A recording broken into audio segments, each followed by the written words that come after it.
ঠিক আছে, ঈশ্বরকে অনেক অনেক ধন্যবাদ যে তিনি আজকে আমাদের আর একটা সুযোগ দিয়েছেন ঈশ্বরের বাক্য পাঠ করবার এবং শোনার। ঠিক আছে, আসুন আমরা সবাই 1 মিনিট চোখ বন্ধ করি, আমরা প্রার্থনা করি।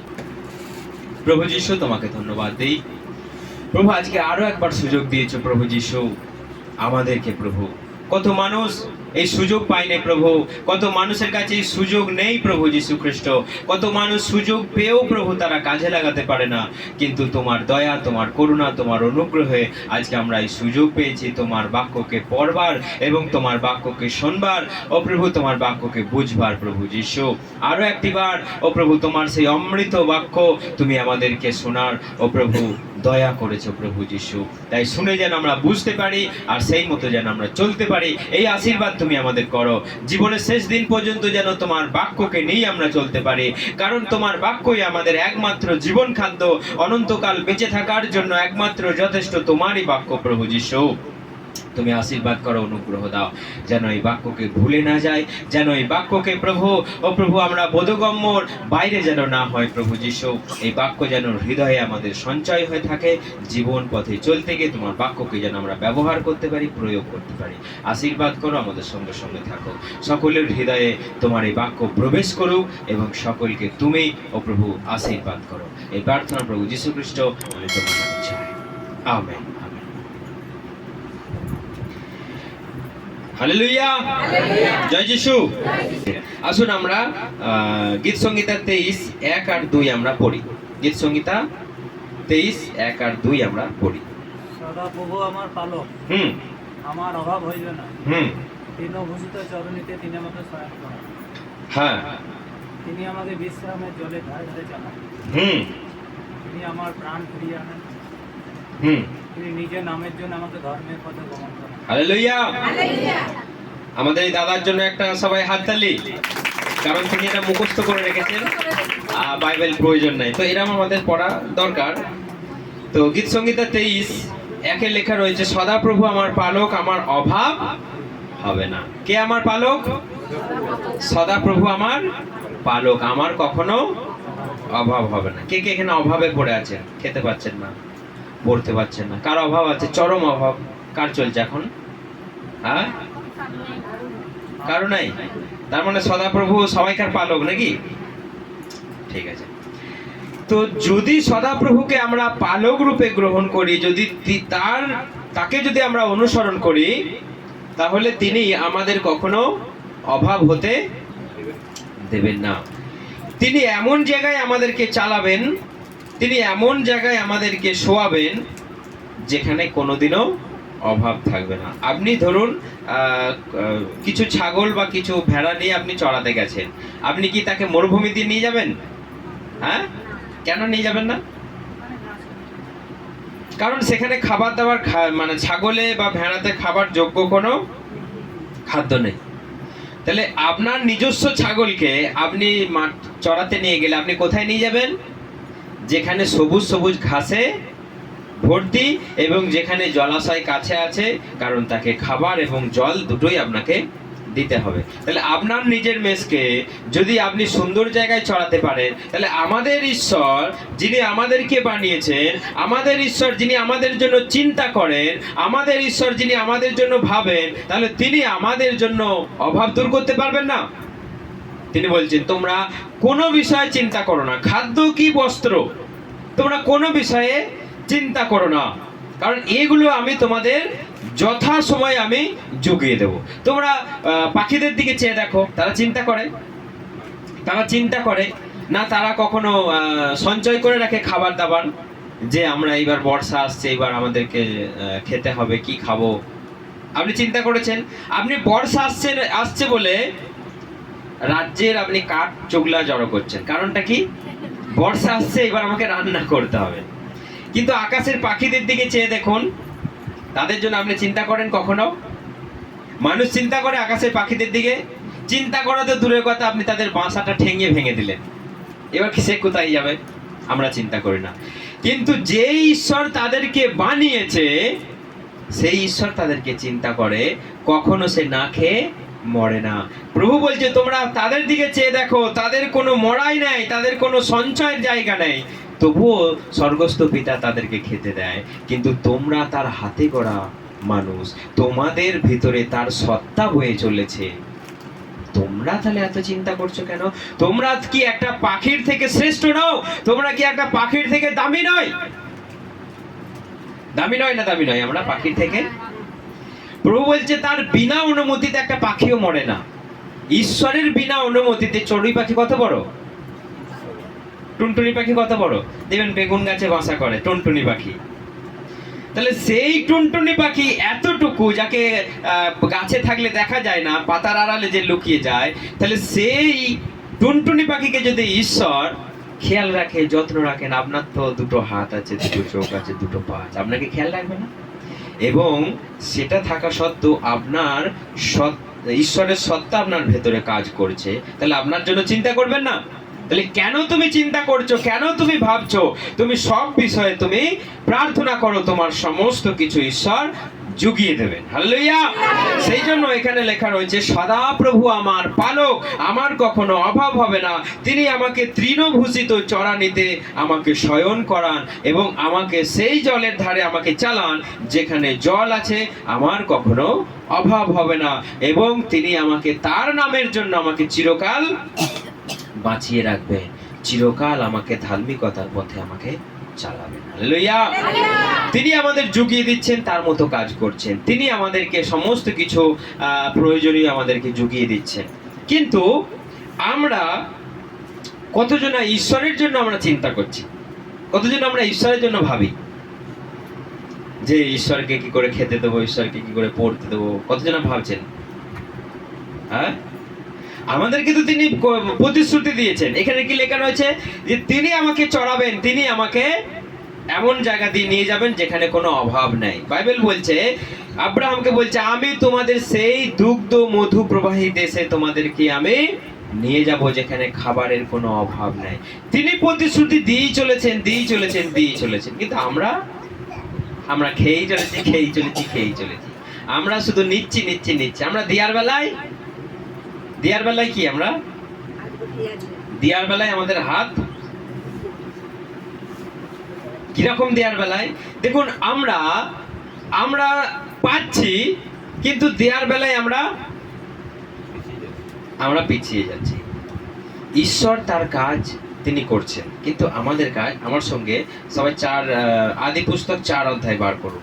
দেখুন আদি পুস্তক 4 অধ্যায় কি লেখা রয়েছে আমরা পড়ি, তারপর আমরা দেখব গীত সংগীতায় আমরা আবার ফিরে আসব। সেখানে একটা গল্প আমরা পড়ি, সবাই মন দিয়ে আমরা শুনি। সেই গল্পটা আমরা আগেও পড়েছি, কিন্তু আরো একবার আমরা সেটা রিপিট করি। সবাই মন দিয়ে শুনবেন। আদি পুস্তক 4 অধ্যায় 3 থেকে।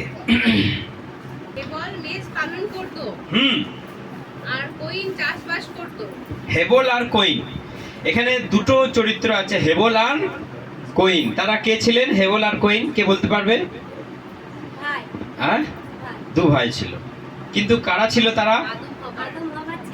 আদম আর হওয়ার প্রথম ছেলে। পৃথিবীতে প্রথম মানুষ জন্মায় কইন আর হেবল। আদম আর হওয়া জন্মায় না, আদম আর হওয়াকে সৃষ্টি করা হয়েছিল। কিন্তু প্রথম জন্মেছে পৃথিবীতে কইন আর হেবল। আমরা সেই গল্পটা পড়ি, তারপর পড়ো। যথাকালে কইনের প্রভুর উদ্দেশ্যে নৈবেদ্য স্বরূপ জমির ফসল উৎসর্গ করলো। হেবলও নিজের মেষপাল থেকে প্রথমজাত উৎকৃষ্ট একটি মেষ উৎসর্গ করলো। ঠিক আছে, এই দুজনের মধ্যে দুটো পেশা ছিল। কইন ছিল, সে চাষবাস করত, আর হেবল ছিল, তার পশুপাল ছিল। সমস্ত ধরনের পশু তার কাছে ছিল, সে পশুপাল করত। আর কইন কি করত? চাষবাস করত। দুই পুত্র দুটো কাজ করত। তার ছেলে আদম হওয়ার দুই ছেলে, একজনা চাষবাস করত আর একজনা পশুপালন করত। একটা প্রশ্ন করি, কোন ছেলেটা চাষবাস করত? কোন ছেলেটা চাষবাস করত? কইন। আর কে পশুপালন করত? হেবল। মাথায় ঢুকেছে? আদম হওয়ার দুই ছেলে, কইন আর হেবল। তার মধ্যে একজনা পশুপাল করত, কি তার নাম? কোয়েন চাষবাস কোয়েন চাষবাস করতো, হেবল পশু চড়াতো। দুজনাই ঈশ্বরকে উপহার এনেছে, দুজনাই ঈশ্বরকে উপহার এনেছে। কোয়েন কি এনেছে? সে জমির ফসলের প্রথম অংশ ঈশ্বরের কাছে এনেছে। হেবল কি এনেছে? সেও তার পশুপালের মধ্যে ভালো একটা পশুকে, ছাগলকে ঈশ্বরকে দেবে বলে এনেছে। এরপর গল্পটা কি আছে দেখি, তারপর পড়ো 4 থেকে। প্রভু হেবনের প্রতি আসন্ন হলেন ও তার নৈবেদ্য গ্রহণ করলেন, হ্যাঁ কিন্তু কোয়েনকে তার নৈবেদ্য সহ অগ্রাহ্য করলেন। হ্যাঁ, এখানের মধ্যে হেবলের যে উপহার, হেবল যে ঈশ্বরকে উপহারটা দিল, ঈশ্বর আনন্দ সহকারে সেটা নিয়ে নিলেন, গ্রহণ করলেন। কিন্তু কোয়েন যেটা দিলেন, কোয়েনকে তার উপহার সদ্য তাকে প্রভু নিলেন না, গ্রহণ করলেন। কেন নিলেন না? তারপর এতে কোয়েন অত্যন্ত ক্রুদ্ধ হলো, তার মুখ থেকে ক্রোধে রক্তবর্ণ হয়ে গেল। হ্যাঁ, প্রভু পরমেশ্বর কোয়েনকে বললেন, তুমি কেন ক্রুদ্ধ হয়েছো? রক্তবর্ণ কেন তোমার মুখ? সদাচরণ করো, তাহলে তুমিও গ্রাহ্য হবে। হ্যাঁ, দেখুন এখানে সে নিয়ে এলো ঈশ্বরকে একটা উপহার নিয়ে এলো, মনে করলো ঈশ্বরকে আমি এটা দিলে ঈশ্বর খুশি হয়ে যাবে, ঈশ্বরকে আমি এই উপহারটা দিলে ঈশ্বর খুশি হয়ে যাবে। কিন্তু ঈশ্বর সেটা রিজেক্ট করে দিলেন, ঈশ্বর সেটা রিজেক্ট করে দিলেন। তখন সে রেগে ফায়ার, কি লেখা রয়েছে? রেগে ফায়ার, মুখ তার লাল হয়ে গেছে। মানুষ কখন ফায়ার হয়ে যায়? এরকম, যখন অতিরিক্ত ক্রোধ, রেগে গেলে তার চোখ মুখ লাল হয়ে যায়। তো কোয়েনের চোখ মুখ লাল হয়ে গেল, কারণটা কি? সে একটা ভালোবেসে ঈশ্বরকে দেবে বলে একটা উপহার নিয়ে এলো, ঈশ্বর বললো না আমি তোমার নিতে পারবো না। কাকে রাগ দেখাচ্ছে? সে সদা প্রভুকে রাগ দেখাচ্ছে। চিন্তা করা যায়? তাকে রাগ দেখাচ্ছে, তার প্রতি রেগে সে ফায়ার, মনে হচ্ছে যেন বন্দুকটা পেলে AK-47 এখনই গুলি করে উড়িয়ে দেবে, এত রাগ। কি লেখা রয়েছে? তার মুখ লাল হয়ে গেছে রেগে। তখন ঈশ্বর স্বয়ং তিনি এই কথা বলছেন, তুমি কেন রেগে উঠেছো? কেন তোমার মুখ এরকম লাল হয়ে গেছে? তুমি যদি সৎ আচরণ করো, তুমি যদি ধর্মপথে চলো, তোমার মনে যদি কোনো পাপ যদি না থাকে, তাহলে কেন তোমার এই ছোট্ট উপহার আমি নেব না? তোমাকে আমি সব দিলাম, তোমার জন্য আমি বানিয়েছি। তার আগে যদি আমরা পড়ি, সেখানে লেখা রয়েছে আমি সব তোমাদের দিলাম, এই পশু থেকে, চাষবাস থেকে, জমি জায়গা থেকে আমি সব যাবতীয় কিছু তোমাদের দিলাম, তোমরা বশীভূত করো। সেটা আমরা জানি যে ঈশ্বর সব কিছু দিলেন। তাহলে ঈশ্বরের কি এগুলো প্রয়োজন আছে? কিছু ঈশ্বরের কি কোনো প্রয়োজন আছে আমাদের আমাদের এই পৃথিবীর কোনো অংশ নেবার? কোনো প্রয়োজন নেই। কিন্তু কেন তিনি এটাকে গ্রাহ্য করছেন আর করছেন না? কারণ তিনি দেখতে চান আমি তো তোমাকে এত কিছু দিলাম, তোমার মন দেখি একবার আমাকে কি দিতে পারো, তুমি আমাকে কি তুমি দিতে পারো, বা কি তুমি ভালোবেসে আমার কাছে আনছো। ঈশ্বরের আমাদের কোনো কিছুর প্রয়োজন নেই, কিন্তু কেন আমাদের দিতে হয়? কারণ এটাই প্রমাণ যে আমরা তাকে ভালোবাসি।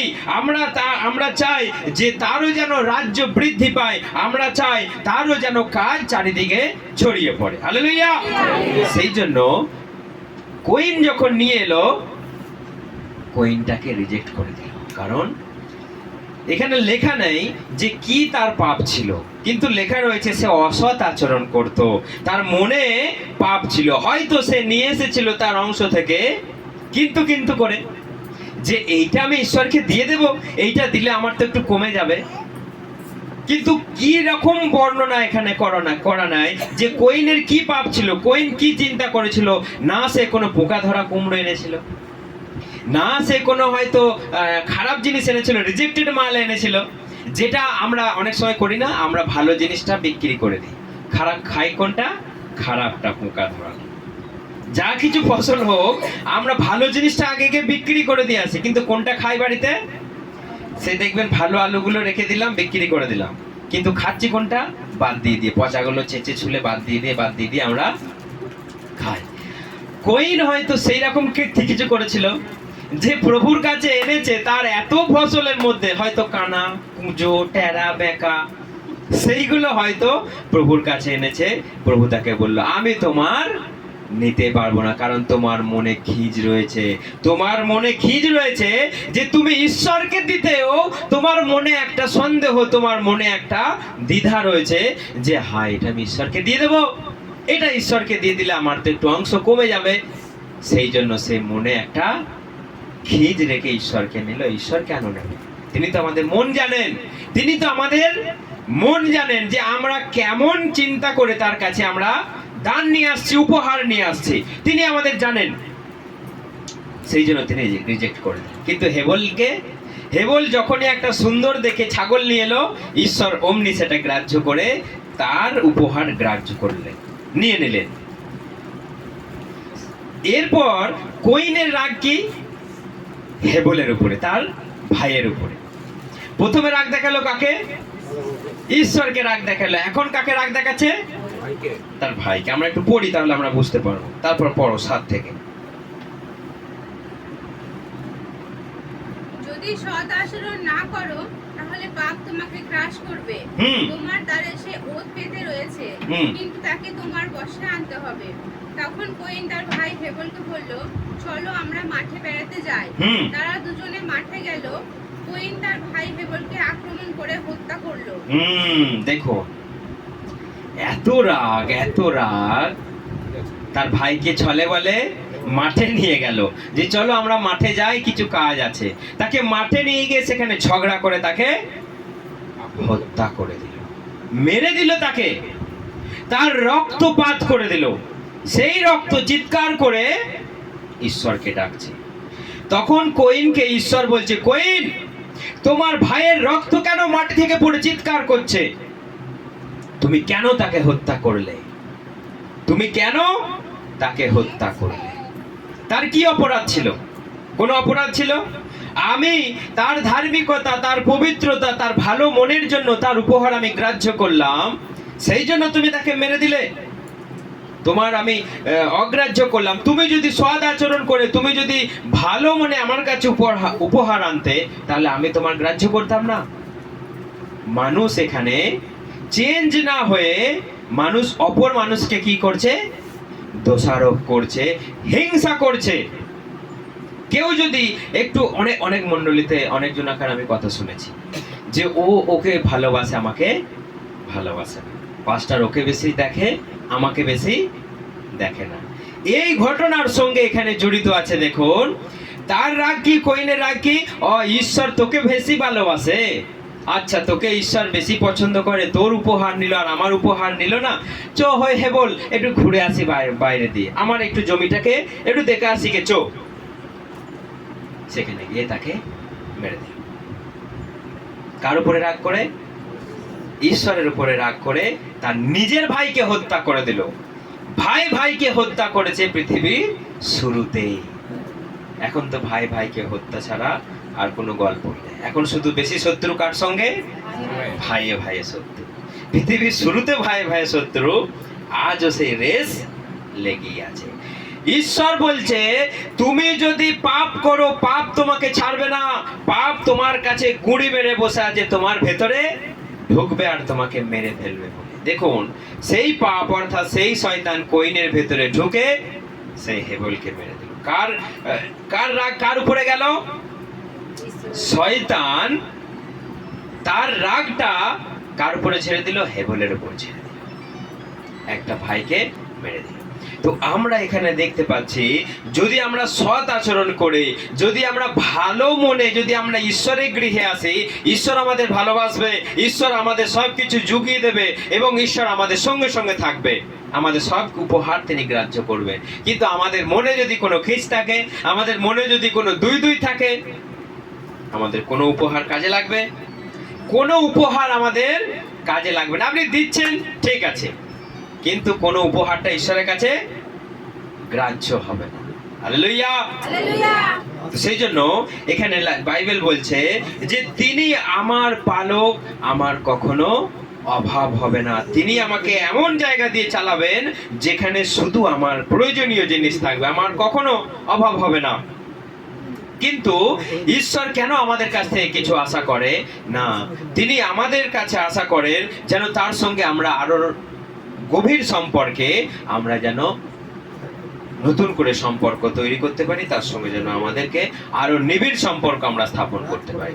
তো সেই জন্য আমাদের জিনিস আমরা কাকে দেব, কতটা দেব, সেটা আমার ব্যাপার।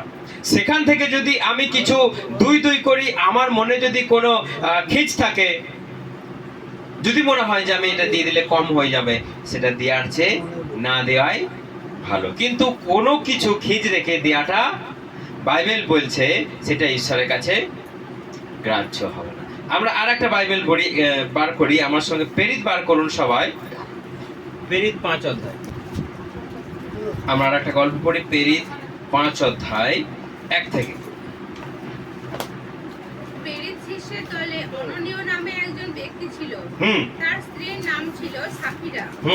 অননীয় তাদের কিছু সম্পত্তি বিক্রি করে যা অর্থ পেল, তার থেকে কিছু অংশ স্ত্রীর সঙ্গে পরামর্শ করে নিজেদের জন্য রেখে দিল। বাকি অর্থ সে নিয়ে গিয়ে প্রেরিত শিষ্যদের কাছে নিবেদন করলো। তখন পিতর তাকে বললেন, অননীয়, শয়তান কি করে তোমার হৃদয় গ্রাস করলো? কেন তুমি জমি বিক্রির অর্থ থেকে কিছু অংশ সরিয়ে রেখে পবিত্র আত্মার কাছে মিথ্যা কথা বললে? বিক্রির আগে সে জমি তো তোমারই ছিল, আর বিক্রির পরে সেই অর্থ তোমারই ছিল। তাহলে এমন কাজ করার ইচ্ছে তোমার কেন হলো? মানুষের কাছে তুমি মিথ্যে বলনি, বলেছো ঈশ্বরের কাছে। এই কথা শোনা মাত্র অননীয় মাটিতে পড়ে মারা গেল। এই কথা শোনা মাত্র অননীয় মারা গেল। কি কথা? সে পিতরের কাছে মিথ্যা কথা বলেছিল। সে পিতরের কাছে মিথ্যা কথা বলেছিল। দেখুন, ঘটনাটা হচ্ছে এইটাই যে সেই সময়ে মানুষ কি করত, সবাই নিজের জমি সমস্ত সম্পত্তি বিক্রি করে এক জায়গায় জমা রাখতো ঈশ্বরের কাজের জন্য, যে সেই জায়গা থেকে সবাই নিয়ে খাওয়া দাওয়া করবে, সেই জায়গা থেকে সবাই নিয়ে নিজেদের প্রয়োজন মেটাবে। অননীয় আর সাফিরা, দুই স্বামী স্ত্রী, তাদের একটা জমি তারা বিক্রি করেছে। তারা বিক্রি করে ধরুন 10,000 টাকা হয়েছে, তারা 5,000 টাকা এনে পিতরকে দিচ্ছে যে এই টাকাটা আমাদের জমি বিক্রি করে হয়েছে, এই টাকাটা নিন, এই টাকাটা রেখে দিন। কিন্তু কার কাছে সেই কথাটা বলছে?